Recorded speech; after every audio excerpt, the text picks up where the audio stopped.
শেখ হাসিনা 3 নম্বর আসামি ছিলেন।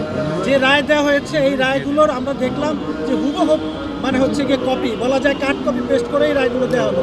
আসলে পূর্ব থেকে কি এই ধরনের রায় নির্ধারণ করা ছিল, আবার আজকে নতুন করে দেওয়া হলো?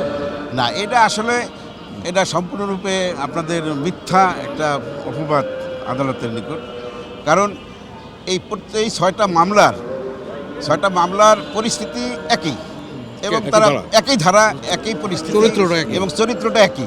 সেই কারণে আপনাদের কাছে মনে হচ্ছে যে এই মামলায় এক মামলার জাজমেন্ট আর এক মামলায় কাটপেস্ট করেছে।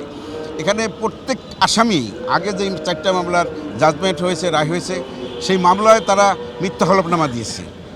তারা রাজুকের 4 বিধি 5 এবং 6 বিধি লঙ্ঘন করেছে, এবং এই মামলায়ও একইভাবে তারা রাজুকের 4, 5, 6 বিধি এবং দণ্ডবিধির 109 ধারায় অপরাধ করেছে।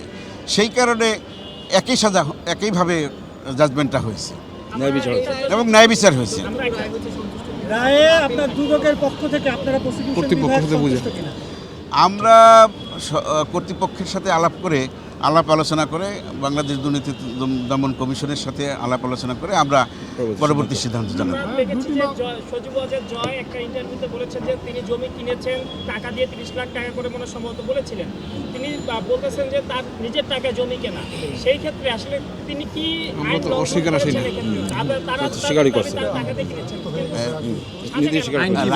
আইন টাউন ইমপ্রুভমেন্ট ট্রাস্টের যে 9 বিধিটা আছে, সেখানে তাকে একটা হলফনামা প্রদান করতে হয় যে ঢাকা বা রাজুকের এলাকাধীন কোনো জায়গায় নিজ নামে অথবা সন্তান অথবা পোষ্য অথবা পিতামাতার নামে অথবা স্ত্রীর নামে কোনো প্লট থাকতে পারবে না।